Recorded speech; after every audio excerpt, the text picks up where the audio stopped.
original adjudicating authority confirmed a demand of GST of rupees 42,50,000 with interest and imposed penalty of 4,25,000 in its order dated 1st September 2017. Okay, order का date है 1st September. The assessee filed an appeal.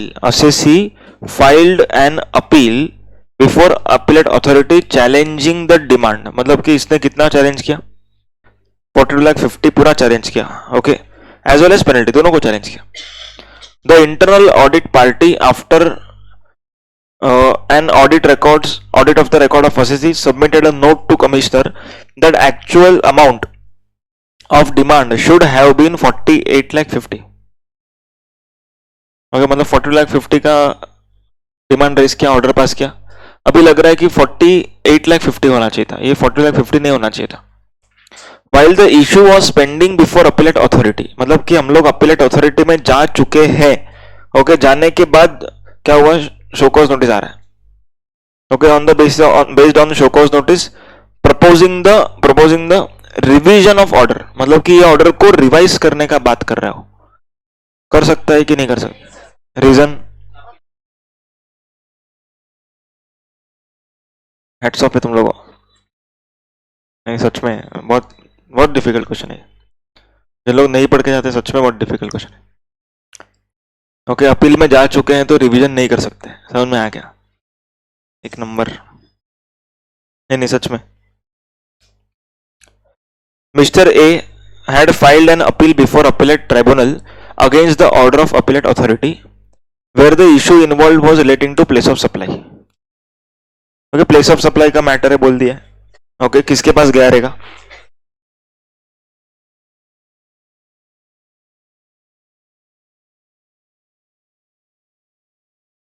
ठीक है.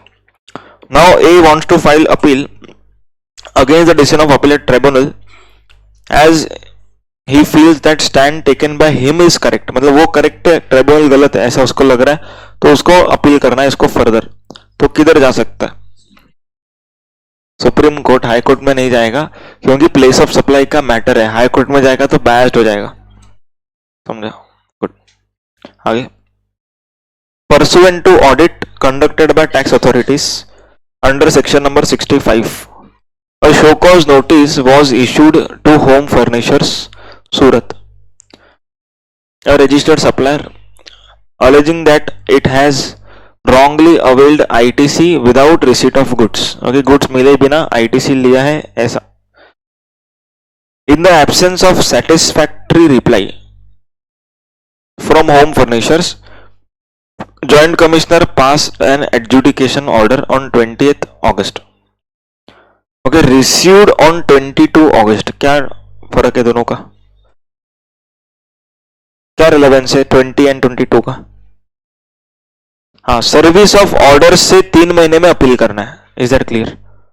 देखो, service से 3 महीने में करना है, पास से नहीं. सर्विस कम्युनिकेशन ऑफ ऑर्डर था. Okay, confirming the tax demand of 50 lakh and imposing penalty of equal amount under section 122.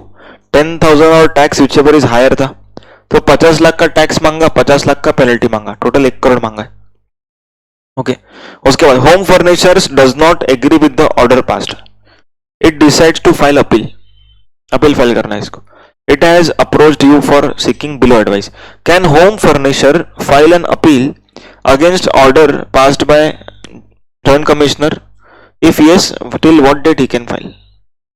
Appeal file कर सकता है कि नहीं? हाँ, फाइल कर सकता है. कितना टाइम में करना है? 3 months plus 1 month condonation.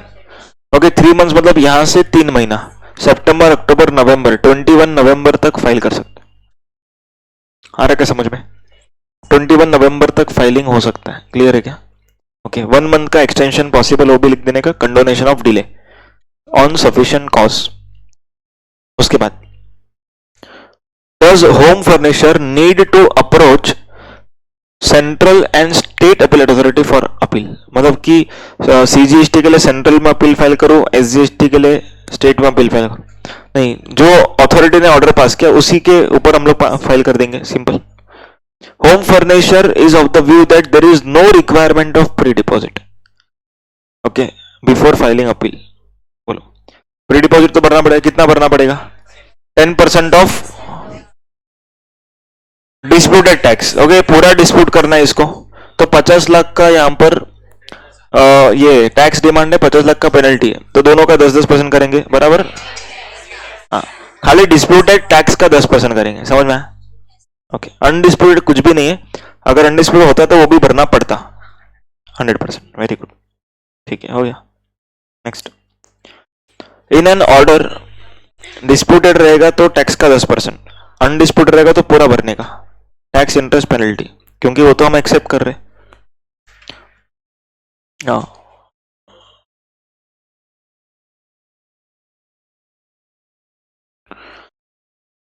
in an order dated 20th August issued to GH Private Limited, the Joint Commissioner has confirmed demand of 280 crores.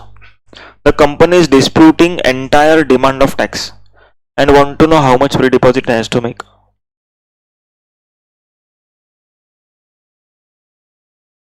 Very good.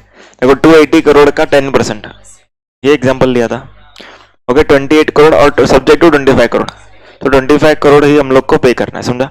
और अगर यही चीज हम लोग को ट्रिब्यूनल में करना होता तो 20%, मतलब 56 और 50, which ever is lower, 50 crore पे करना। क्लियर है क्या? नेक्स्ट,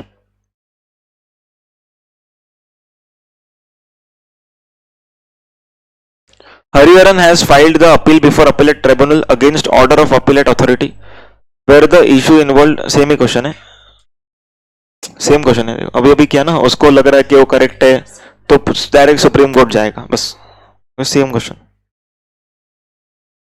ये क्वेश्चन तुम लोग को आ गया तो मान जाऊंगा, नहीं सच में, क्या बात कर, ये बहुत इंपॉर्टेंट क्वेश्चन है, आया तो डेफिनेटली नेक्स्ट लेवल है सच में। Anirudh limited is registered in Telangana and paid IGST on a transaction considering the same to be intrastate supply on the basis that customer is situated in Delhi. However, GST authorities have raised a dispute and have issued show cause notice that since the services are rendered within Telangana, और तेलंगाना में service दिया तो इसके ऊपर CGST SGST आना चाहिए, ऐसा department बोल रहा है। ओके, हम लोग बोल रहे हैं कि IGST आना चाहिए क्योंकि कस्टमर किधर है? दिल्ली में। Anirudh has lost the case before officer, मतलब अपील अथॉरिटी में हार गया। ओके, तो अभी इसको अपील फाइल करना है, तो ये किधर फाइल करेगा? GST में करेगा। GST में किधर करेगा? क्यों, क्या बात कर रहे हो? सच में यार, तुम सच में, नहीं नहीं, अलग लेवल है तुम लोग का, अभी क्वेश्चन ही नहीं दिखेगा। सुनो सुनो, हाँ, तो ये कहाँ जा सकता है? GST में जाएगा। ओके, प्रिंसिपल बेंच में जाएगा, क्योंकि प्लेस ऑफ सप्लाई का मैटर है। कैसे समझा प्लेस ऑफ सप्लाई? क्योंकि इंट्रास्टेट और इंटरस्टेट का लड़ाई है, तो it is place of supply matter. Okay, अभी आगे बोलते कि अनिरुद्ध वहां पर भी हार गया, तो फिर किधर जाएगा? सुप्रीम कोर्ट जाएगा, क्योंकि प्लेस ऑफ सप्लाई का मैटर है, प्रिंसिपल बेंच से direct supreme court. Okay, lost at all level, would there be any interest liability? Lost at all level, हाँ, वेरी गुड। ओके, अगर हम लोग गलत टैक्स पे करते और फिर सही करते तो इंटरेस्ट नहीं लगता, एक सेक्शन नंबर 77 करके हमने पढ़ा था, अरे उसके अंदर था इंटरेस्ट नहीं लगेगा। रॉन्ग टैक्स का रिफंड लो और सही टैक्स पे करो, उस पर इंटरेस्ट नहीं आएगा। Very good, no interest. Briefly examine whether the appeal और रिव्यू एप्लीकेशन। रिव्यू एप्लीकेशन मतलब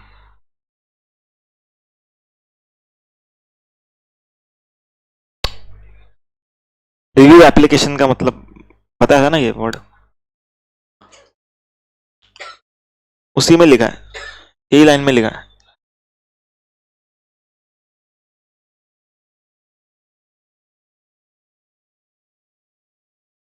क्वेश्चन ये, रिव्यू एप्लीकेशन का मीनिंग क्या है बताया था ये, और इसका मीनिंग इसी लाइन में लिखा है, इसी लाइन में, ये 2 लाइन भी नहीं जाना, इधर ही है। हाँ बोलो।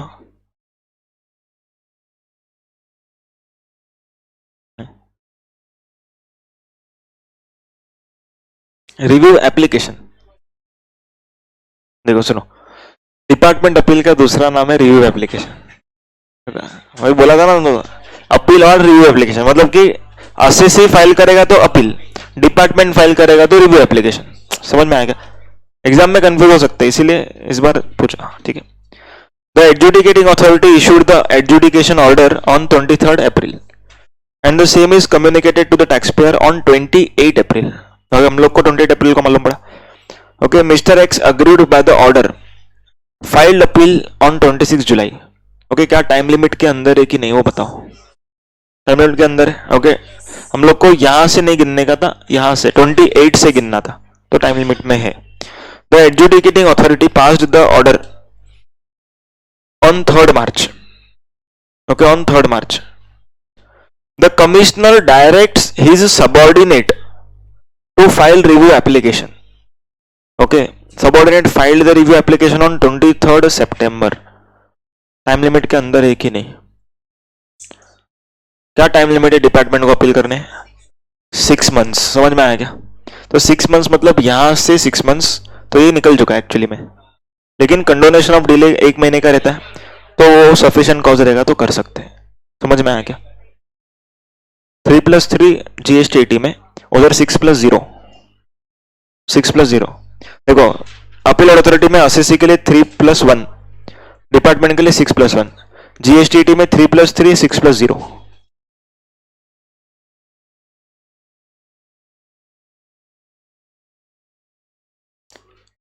नहीं, उससे अथॉरिटी से, अपील अथॉरिटी को बताना पड़ेगा कि क्यों लेट हो गए।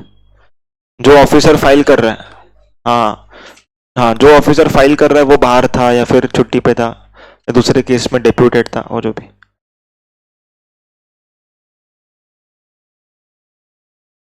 अभी वाले क्वेश्चन थोड़े डिफिकल्ट है, तुम लोग के लिए नहीं। XY कंपनी रिसीव्ड, आएगा आएगा। XY company received adjudication order passed by Assistant Commissioner of Central Tax on 1st November under 73. CGST and SGST due, okay, 6 lakh, मतलब ये दोनों मिला के 6 लाख का लायबिलिटी। ओके, इंटरेस्ट है 18% फॉर नंबर ऑफ डेज, मतलब हम लोग को मालूम नहीं है कि कब पे कर रहे हैं। ओके, एग्जैक्ट डेट दिया नहीं है, नीचे तक भी नहीं दिया है, ठीक है। तो इंटरेस्ट का हम लोग को डेट नहीं मालूम है, कहां से कहां तक लेना है, कहां से लेना है वो मालूम है, लेकिन कहां तक एंड करना है वो नहीं मालूम है। तो आंसर में हम लोग को क्या लिखना पड़ेगा? Proportionate of liability accepted. Okay, interest to the proportion of liability accept, ऐसा लिखना पड़ेगा।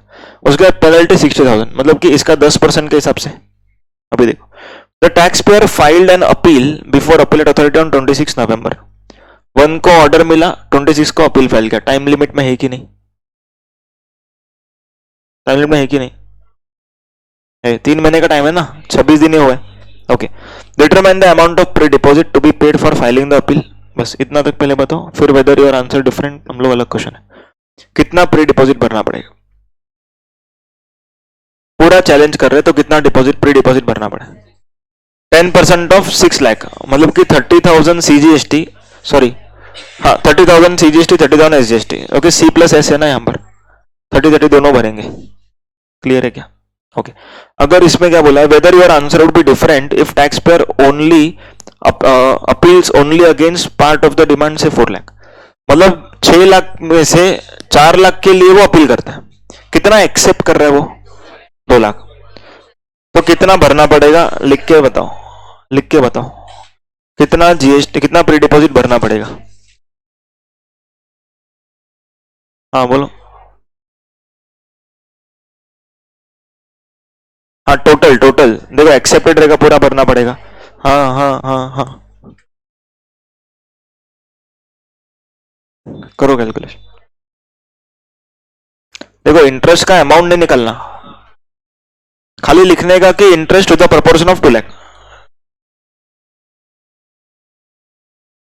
हाँ, 2 लाख का tax plus proportionate interest plus 20,000 penalty, ये तो भरना पड़ेगा, प्लस 4 लाख का 10%। ओके, मतलब 2020। ओके, 40, हाँ हाँ, टोटल 2,60,000 प्लस समथिंग।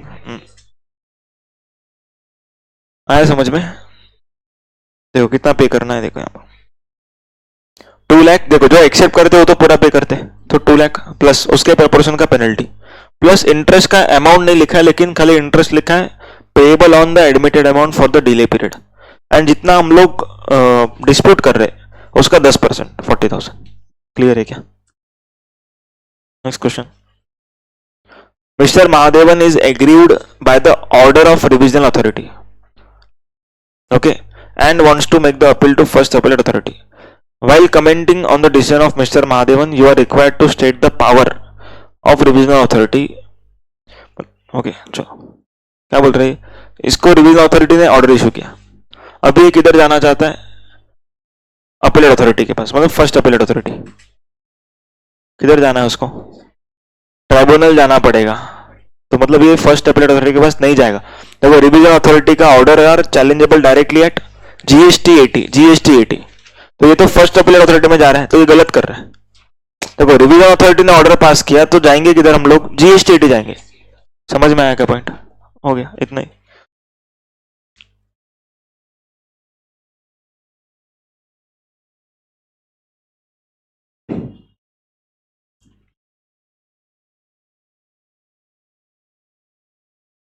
हाँ ये वाला पढ़ो। On scrutiny of returns filed by Chandan and Company, the department found some discrepancy in ITC claimed by the company, and consequently a department audit was conducted under section 65. On conclusion of audit in February, the department issued show cause notice alleging that the company had wrongly and deliberately claimed ITC in return without actual receipt of goods.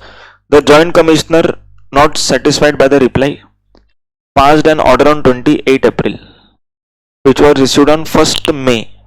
The order confirmed demand of 30 lakh CGST, 30 lakh total, 15 lakh CGST, 15 lakh SGST, and imposed penalty of equal amount under section 74. Okay, agreed by the order, he wants to contest the order of adjudicating authority, to whom it shall make appeal. Can it directly approach to High Court? बोलो, देखो इसने किसने order pass किया? यहाँ पर joint commissioner ने पास किया, तो हम लोग उसके, हाँ, कमिश्नर अपील के पास जाएंगे, सिंपल। ओके, हाई कोर्ट में जा सकते हैं क्या direct?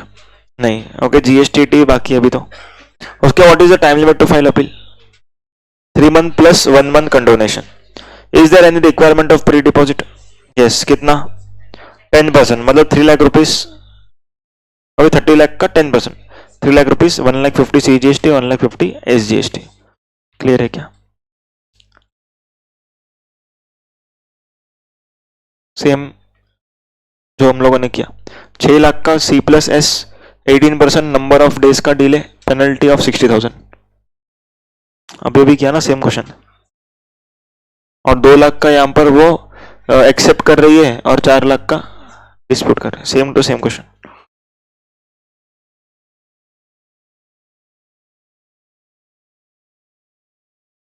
Same to same question पढ़ो एक बार।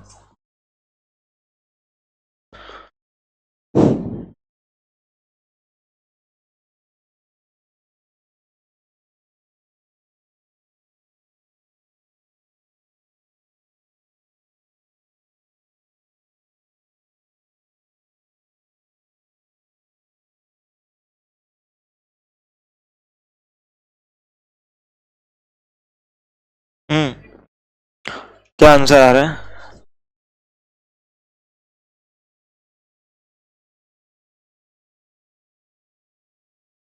चलो ये वाला।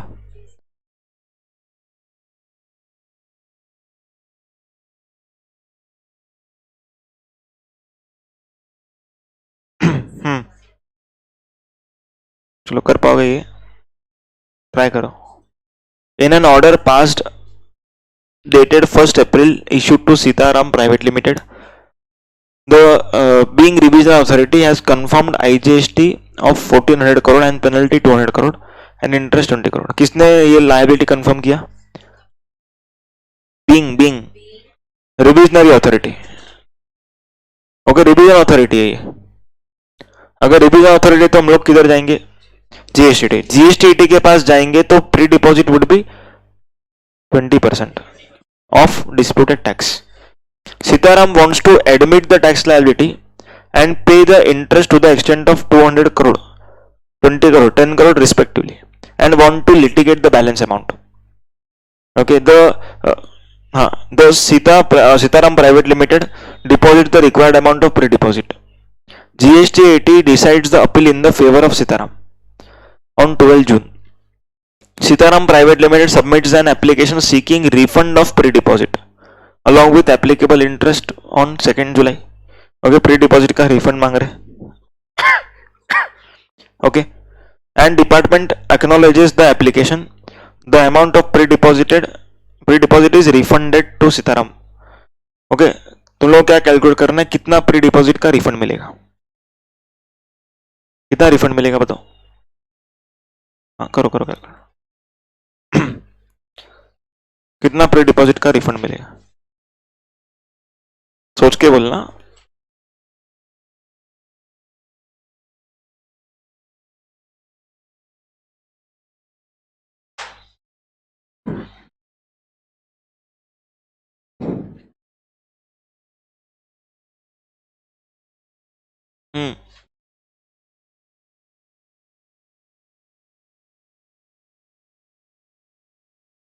कितना प्री डिपॉजिट 100 करोड़. ओके,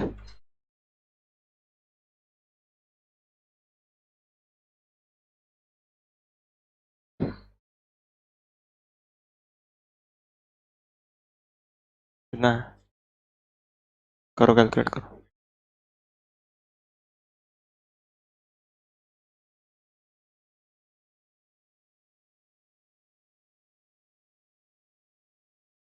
और थोड़ा सोचो, नो डिस्कशन, खुद से करो.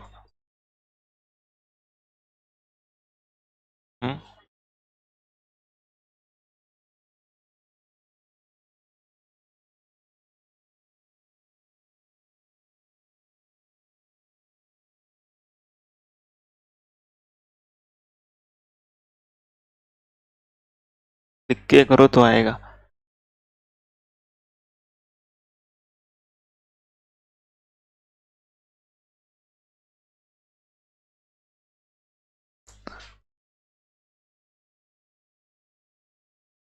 पहले प्री डिपॉजिट निकालो, खाली प्री डिपॉजिट निकालो.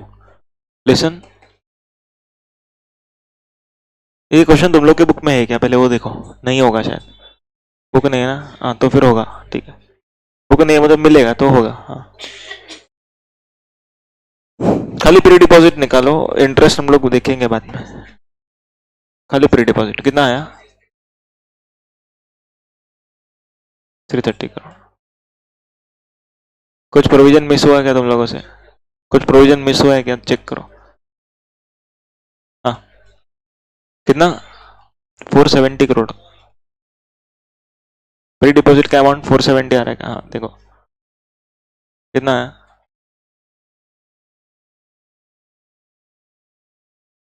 इसमें क्या बोला है, प्री डिपॉजिट निकालना है. हम लोग ट्रिब्यूनल जा रहे तो कितना प्री डिपॉजिट रहता है. हाँ कितना रहता है परसेंटेज ऑफ व्हाट. हाँ कितना डिस्प्यूटेड टैक्स है. नहीं पढ़ो अभी पढ़ो. 1400 crore is demand, we have accepted something. अभी करो.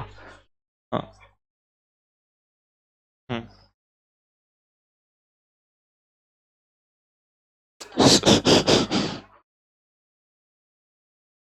नहीं कुछ गाइडेंस. अरे तुमने देख लिया. हाँ कितना आया, 470, 330. Okay zoom. इससे ज्यादा जूम नहीं आएगा, अभी इतना ही जगह बाकी है. लास्ट के 2 में कुछ नहीं, इधर तक में ही सब कुछ. चलो सुनो अभी. अच्छा 2 मिनट. हाँ ठीक है, कर लो.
सुनो अभी।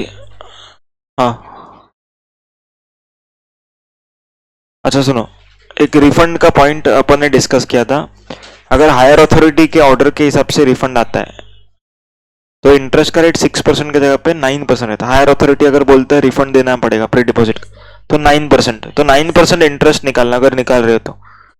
ओके, इंटरेस्ट का रेट 9% लेना। ओके, कहां से कहां तक लेना है बराबर।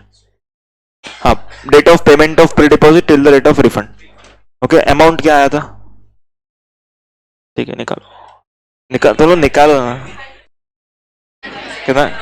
तो निकाला तो सही, कितना आंसर? हाँ बराबर है कितना? करोड़ इंटरेस्ट। ठीक है ठीक है।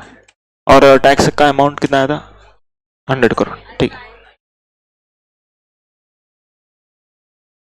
जब तक पैसा मिला तब तक आएगा। हाँ, चलो सुनो, अभी करेंगे हम लोग, करेंगे हम लोग, करते हैं। सुनो, लास्ट क्वेश्चन है, लिसन। देखो, लिसन लिसन। पहली बात तो हम लोग प्री डिपॉजिट का अमाउंट निकालते हैं, सुन लो। प्री डिपॉजिट का अमाउंट कितना रहता है? ओके, जितना लायबिलिटी हम कंफर्म करते हैं 200 प्लस 20 प्लस 10। ओके, ये तो एक्सेप्टेड हो गया। ओके, तो डिस्प्यूटेड बन गया अपना 1400 माइनस 200, ये डिस्प्यूटेड है। ओके, 1200 करोड़। 1200 करोड़ का 20% सब्जेक्ट टू 100 करोड़। देखो सुनो, 1200 करोड़ इंटू 20%। और तो हम लोगों ने ये आईजीएसटी का अमाउंट लिया, तो उधर भी आईजीएसटी लेंगे, मतलब 50-50 करोड़ था तो 100 crore, which ever is lower. Okay, and बोला गया था कि जो लोअर है ये सब्जेक्ट टू सेकेंड ही है, मतलब कि इसी को हम लोग अपर कैप मानेंगे। पूछा था ना, अपर कैप किसको लगेगा? ओके, तो अपर कैप खाली इसको लगेगा, मतलब कि यहां पर कितना रहता है ये? 220 230। ओके, 230 प्लस 100 करोड़, सो 330 करोड़ का हम लोगों ने प्री डिपॉजिट का पेमेंट किया। लेकिन हम लोग को रिफंड मिलने के टाइम पे ये 230 रिफंड नहीं मिलेगा, क्योंकि हम लोगों ने एक्सेप्ट किया। तो प्री डिपॉजिट भरना है 330, लेकिन रिफंड मिलेगा 100 विथ इंटरेस्ट। समझ में आया क्या? आ रहा है क्लियर? ओके, 100 करोड़ का रिफंड मिलेगा, प्लस इंटरेस्ट कब से कब तक मिलेगा? 12 अप्रैल से 15 अक्टूबर तक इंटू 9%। बस, क्लियर है क्या अभी?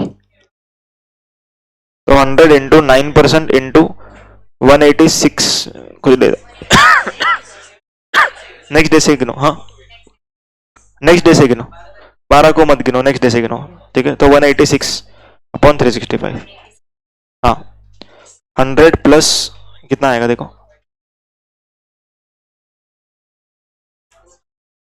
100 इंटू 4.59। ठीक है, समझ में आया क्या? देखो पहले तो हम लोग को ये प्री डिपॉजिट का अमाउंट समझ में आया। फुल पेमेंट ऑफ टैक्स, जितना टैक्स है प्लस इंटरेस्ट प्लस पेनल्टी जितना एक्सेप्ट किया, तो 230 तो ये आ गया। ओके, उसके बाद 100 करोड़ का ये क्या आएगा अपना प्री डिपॉजिट जो 20% है। टोटल भरेंगे 330 करोड़। जीतने के बाद, जीतने के बाद हम लोग को मिलेगा 100 करोड़, क्योंकि 100 crore is the pre deposit actual में डिस्प्यूटेड के लिए। तो इस 100 के ऊपर 9% आएगा for 186 days. Okay, date of payment till the date of refund. Is it clear? आया समझ में? Okay, that's it for today. क्या हुआ? हाँ, नहीं 9% है रिफंड के चैप्टर में, रिफंड के चैप्टर में लिखाया था। हाँ, उधर भी चाहिए तो लिख दो कि 9% in case of higher authority order, ऐसा लिखो। हाँ,